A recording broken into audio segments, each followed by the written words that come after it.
KaraokeBooks. The Three Musketeers. Alexandre Dumas. Translated by William Robson. Chapter 59. What took place at Portsmouth August 23, 1628. Felton took leave of Milady as a brother about to go for a mere walk takes leave of his sister, kissing her hand. His whole body appeared in its ordinary state of calmness, only an unusual fire beamed from his eyes, like the effects of a fever. His brow was more pale than it generally was. His teeth were clenched, and his speech had a short dry accent which indicated that something dark was at work within him. As long as he remained in the boat which conveyed him to land, he kept his face toward Milady, who, standing on the deck, followed him with her eyes. Both were free from the fear of pursuit. Nobody ever came into Milady's apartment before 9 o'clock, and it would require 3 hours to go from the castle to London. Felton jumped on shore, climbed the little ascent which led to the top of the cliff, saluted Milady a last time, and took his course toward the city. At the end of 100 paces, the ground began to decline, and he could only see the mast of the sloop. He immediately ran in the direction of Portsmouth, which he saw at nearly half a league before him, standing out in the haze of the morning, with its houses and towers. Beyond Portsmouth the sea was covered with vessels whose masts, like a forest of poplars despoiled by the winter, bent with each breath of the wind. Felton, in his rapid walk, reviewed in his mind all the accusations against the favorite of James I and Charles I, furnished by 2 years of premature meditation and a long sojourn among the Puritans. When he compared the public crimes of this minister, startling crimes, European crimes, if so we may say, with the private and unknown crimes with which Milady had charged him, Felton found that the more culpable of the two men which formed the character of Buckingham was the one of whom the public knew not the life. This was because his love, so strange, so new, and so ardent, made him view the infamous and imaginary accusations of Milady de Winter as, through a magnifying glass, one views as frightful monsters, atoms in reality imperceptible by the side of an ant. The rapidity of his walk heated his blood still more. The idea that he left behind him, exposed to a frightful vengeance, the woman he loved, or rather whom he adored as a saint, the emotion he had experienced, present fatigue, altogether exalted his mind above human feeling. He entered Portsmouth about 8 o'clock in the morning. The whole population was on foot. Drums were beating in the streets and in the port. The troops about to embark were marching toward the sea. Felton arrived at the Palace of the Admiralty, covered with dust, and streaming with perspiration. His countenance, usually so pale, was purple with heat and passion. The sentinel wanted to repulse him. But Felton called to the officer of the post, and drawing from his pocket the letter of which he was the bearer, he said, "A pressing message from Lord de Winter." At the name of Lord de Winter, who was known to be one of his Grace's most intimate friends, the officer of the post gave orders to let Felton pass, who, besides, wore the uniform of a naval officer. Felton darted into the palace. At the moment he entered the vestibule, another man was entering likewise, dusty, out of breath, leaving at the gate a post-horse, which, on reaching the palace, tumbled on his foreknees. Felton and he addressed Patrick, the Duke's confidential lackey, at the same moment. Felton named Lord de Winter. The unknown would not name anybody, and pretended that it was to the Duke alone he would make himself known. Each was anxious to gain admission before the other. Patrick, who knew Lord de Winter was in affairs of the service, and in relations of friendship with the Duke, gave the preference to the one who came in his name. The other was forced to wait, and it was easily to be seen how he cursed the delay. The valet led Felton through a large hall in which waited the deputies from La Rochelle, headed by the Prince de Soubise, and introduced him into a closet where Buckingham, just out of the bath, was finishing his toilet, upon which, as at all times, he bestowed extraordinary attention. "Lieutenant Felton, from Lord de Winter," said Patrick. "From Lord de Winter," repeated Buckingham. "Let him come in." Felton entered, At that moment Buckingham was throwing upon a couch a rich toilet robe, worked with gold, in order to put on a blue velvet doublet embroidered with pearls. "Why didn't the Baron come himself?" demanded Buckingham. "I expected him this morning." "He desired me to tell your Grace," replied Felton, "that he very much regretted not having that honor, but that he was prevented by the guard he is obliged to keep at the castle." "Yes, I know that," said Buckingham. "He has a prisoner." "It is of that prisoner that I wish to speak to your Grace," replied Felton. "Well, then, speak. That which I have to say of her can only be heard by yourself, my lord." "Leave us, Patrick," said Buckingham, "but remain within sound of the bell. I shall call you presently." Patrick went out. "We are alone, sir," said Buckingham. "Speak." "My lord," said Felton, "the Baron de Winter wrote to you the other day to request you to sign an order of embarkation relative to a young woman named Charlotte Backson." "Yes, sir, and I answered him, to bring or send me that order and I would sign it." "Here it is, my lord." "Give it to me," said the Duke. And taking it from Felton, he cast a rapid glance over the paper, and perceiving that it was the one that had been mentioned to him, he placed it on the table, took a pen, and prepared to sign it. "Pardon, my lord," said Felton, stopping the Duke. "But does your Grace know that the name of Charlotte Backson is not the true name of this young woman?" "Yes, sir, I know it," replied the Duke, dipping the quill in the ink. "Then your Grace knows her real name?" asked Felton, in a sharp tone. "I know it," and the Duke put the quill to the paper. Felton grew pale. "And knowing that real name, my lord," replied Felton, "will you sign it all the same?" "Doubtless," said Buckingham, "and rather twice than once." "I cannot believe," continued Felton, in a voice that became more sharp and rough, "that your Grace knows that it is to Milady de Winter this relates." "I know it perfectly, although I am astonished that you know it." "And will your Grace sign that order without remorse?" Buckingham looked at the young man haughtily. "Do you know, sir, that you are asking me very strange questions, and that I am very foolish to answer them?" "Reply to them, my lord," said Felton.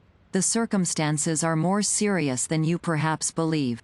Buckingham reflected that the young man, coming from Lord de Winter, undoubtedly spoke in his name, and softened. "Without remorse," said he. "The Baron knows, as well as myself, that Milady de Winter is a very guilty woman, and it is treating her very favorably to commute her punishment to transportation." The Duke put his pen to the paper. "You will not sign that order, my lord," said Felton, making a step toward the Duke. "I will not sign this order." "And why not?" "Because you will look into yourself, and you will do justice to the lady." "I should do her justice by sending her to Tyburn," said Buckingham. "This lady is infamous." "My lord, Milady de Winter is an angel. You know that she is, and I demand her liberty of you." "Bah! Are you mad, to talk to me thus?" said Buckingham. "My lord, excuse me. I speak as I can, I restrain myself. But, my lord, think of what you're about to do, and beware of going too far." "What do you say?" "God pardon me," cried Buckingham, "I really think he threatens me." "No, my lord, I still plead. And I say to you, one drop of water suffices to make the full vase overflow. One slight fault may draw down punishment upon the head spared, despite many crimes." "Mr. Felton," said Buckingham, "you will withdraw, and place yourself at once under arrest. You will hear me to the end, my lord. You have seduced this young girl. You have outraged, defiled her. Repair your crimes toward her. Let her go free, and I will exact nothing else from you." "You will exact," said Buckingham, looking at Felton with astonishment, and dwelling upon each syllable of the three words as he pronounced them. "My lord," continued Felton, becoming more excited as he spoke, "my lord, beware. All England is tired of your iniquities. My lord, you have abused the royal power, which you have almost usurped. My lord, you are held in horror by God and men. God will punish you hereafter, but I will punish you here. Ah, This is too much, cried Buckingham, making a step toward the door. Felton barred his passage. I ask it humbly of you, my lord, said he. Sign the order for the liberation of Milady de Winter. Remember that she is a woman whom you have dishonored. Withdraw, sir, said Buckingham, or I will call my attendant, and have you placed in irons. You shall not call, said Felton, throwing himself between the Duke and the bell placed on a stand encrusted with silver. Beware, my lord, you are in the hands of God.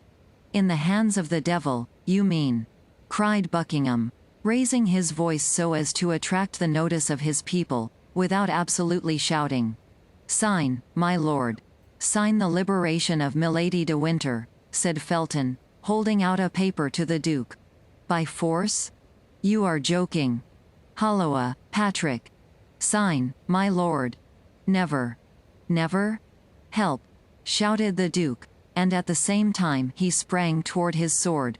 But Felton did not give him time to draw it. He held the knife with which Milady had stabbed herself, open in his bosom. At one bound he was upon the Duke. At that moment Patrick entered the room, crying, "A letter from France, my lord." "From France?" cried Buckingham, forgetting everything and thinking from whom that letter came. Felton took advantage of this moment, and plunged the knife into his side up to the handle. "Ah, traitor!" cried Buckingham, "you have killed me." "Murder!" screamed Patrick. Felton cast his eyes round for means of escape, and seeing the door free, he rushed into the next chamber, in which, as we have said, the deputies from La Rochelle were waiting, crossed it as quickly as possible, and rushed toward the staircase. But upon the first step he met Lord de Winter, who, seeing him pale, confused, livid, and stained with blood both on his hands and face, seized him by the throat, crying, "I knew it. I guessed it. But too late by a minute. Unfortunate, unfortunate that I am." Felton made no resistance. Lord de Winter placed him in the hands of the guards, who led him, while awaiting further orders, to a little terrace commanding the sea, and then the Baron hastened to the Duke's chamber. At the cry uttered by the Duke and the scream of Patrick, the man whom Felton had met in the antechamber rushed into the chamber. He found the Duke reclining upon a sofa, with his hand pressed upon the wound. "Laporte," said the Duke, in a dying voice, "Laporte, do you come from her?" "Yes, Monseigneur," replied the faithful cloak-bearer of Anne of Austria, "but too late, perhaps." "Silence, Laporte, you may be overheard. Patrick, let no one enter." "Oh, I cannot tell what she says to me. My God, I am dying." And the Duke swooned. Meanwhile, Lord de Winter, the deputies, the leaders of the expedition, the officers of Buckingham's household, had all made their way into the chamber. Cries of despair resounded on all sides. The news, which filled the palace with tears and groans, soon became known, and spread itself throughout the city. The report of a cannon announced that something new and unexpected had taken place. Lord de Winter tore his hair. "Too late by a minute," cried he, "too late by a minute. Oh, my God, my God! What a misfortune!" He had been informed at 7 o'clock in the morning that a rope ladder floated from one of the windows of the castle. He had hastened to Milady's chamber, had found it empty, the window open, and the bars filed, had remembered the verbal caution D'Artagnan had transmitted to him by his messenger, had trembled for the Duke, and running to the stable without taking time to have a horse saddled, had jumped upon the first he found, had galloped off like the wind, had alighted below in the courtyard, had ascended the stairs precipitately, and on the top step, as we have said, had encountered Felton. The Duke, however, was not dead. He recovered a little, reopened his eyes, and hope revived in all hearts. "Gentlemen," said he, "leave me alone with Patrick and Laporte. Ah, is that you, de Winter? You sent me a strange madman this morning. See the state in which he has put me." "Oh, my lord," cried the Baron, "I shall never console myself." "And you would be quite wrong, my dear de Winter," said Buckingham, holding out his hand to him. I do not know the man who deserves being regretted during the whole life of another man. But leave us, I pray you." The Baron went out sobbing. There only remained in the closet of the wounded Duke Laporte and Patrick. A physician was sought for, but none was yet found. "You will live, my lord, you will live," repeated the faithful servant of Anne of Austria, on his knees before the Duke's sofa. "What has she written to me?" said Buckingham, feebly, streaming with blood, and suppressing his agony to speak of her he loved. "What has she written to me? Read me her letter." "Oh, my lord," said Laporte. "Obey, Laporte. Do you not see I have no time to lose?" Laporte broke the seal, and placed the paper before the eyes of the Duke. But Buckingham in vain tried to make out the writing. "Read," said he, "read. I cannot see." "Read, then. For soon, perhaps, I shall not hear, and I shall die without knowing what she has written to me." Laporte made no further objection, and read. "My lord, by that which, since I have known you, have suffered by you and for you, I conjure you, if you have any care for my repose, to countermand those great armaments which you are preparing against France, to put an end to a war of which it is publicly said religion is the ostensible cause, and of which, it is generally whispered, your love for me is the concealed cause. This war may not only bring great catastrophes upon England and France, but misfortune upon you, my lord, for which I should never console myself. Be careful of your life, which is menaced, and which will be dear to me from the moment I am not obliged to see an enemy in you. Your affectionate Anne." Buckingham collected all his remaining strength to listen to the reading of the letter. Then, when it was ended, as if he had met with a bitter disappointment, he asked, "Have you nothing else to say to me by the living voice, Laporte?" "The Queen charged me to tell you to watch over yourself, for she had advice that your assassination would be attempted." "And is that all? Is that all?" replied Buckingham, impatiently. "She likewise charged me to tell you that she still loved you."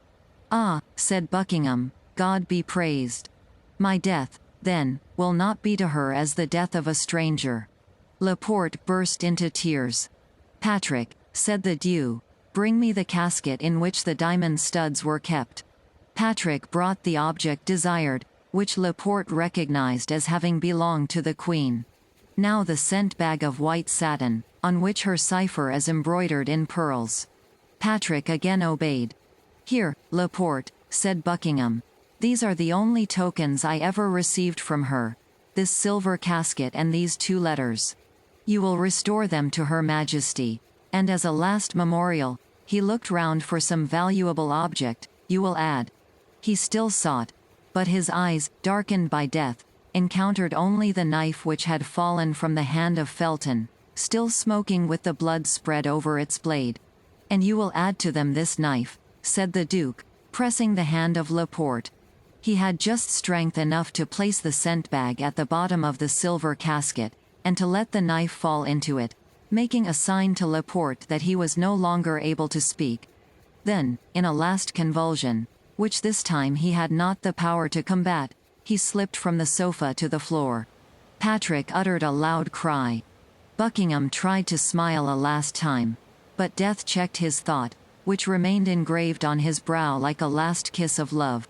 At this moment the Duke's surgeon arrived, quite terrified.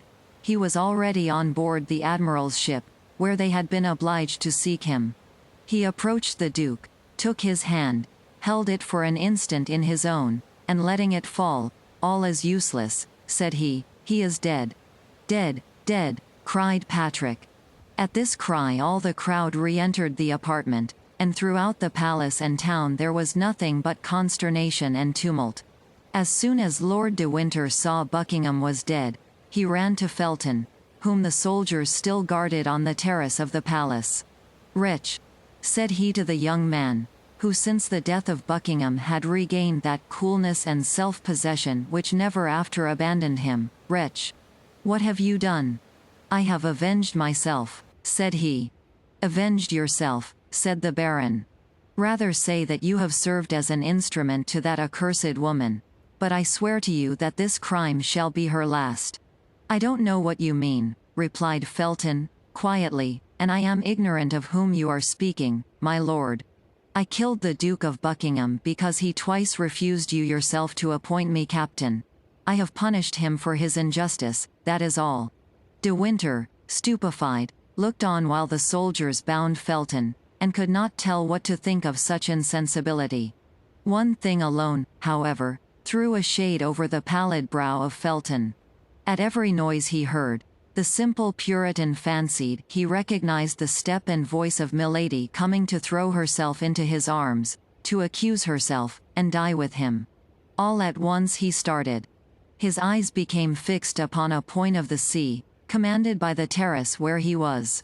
With the eagle glance of a sailor he had recognized there, where another would have seen only a gull hovering over the waves, the sail of a sloop which was directed toward the coast of France. He grew deadly pale, placed his hand upon his heart, which was breaking, and at once perceived all the treachery. "One last favor, my lord," said he to the Baron. "What?" asked his lordship. "What o'clock is it?" The Baron drew out his watch. "It wants 10 minutes to 9, said he. Milady had hastened her departure by an hour and a half. As soon as she heard the cannon which announced the fatal event, she had ordered the anchor to be weighed. The vessel was making way under a blue sky, at great distance from the coast. "God has so willed it," said he, with the resignation of a fanatic, but without, however, being able to take his eyes from that ship, on board of which he doubtless fancied he could distinguish the white outline of her to whom he had sacrificed his life. De Winter followed his look, observed his feelings, and guessed all. "Be punished alone, for the first, miserable man," said Lord de Winter to Felton, who was being dragged away with his eyes turned toward the sea. "But I swear to you by the memory of my brother whom I have loved so much that your accomplice is not saved." Felton lowered his head without pronouncing a syllable. As to Lord de Winter, he descended the stairs rapidly, and went straight to the port. KaraokeBooks.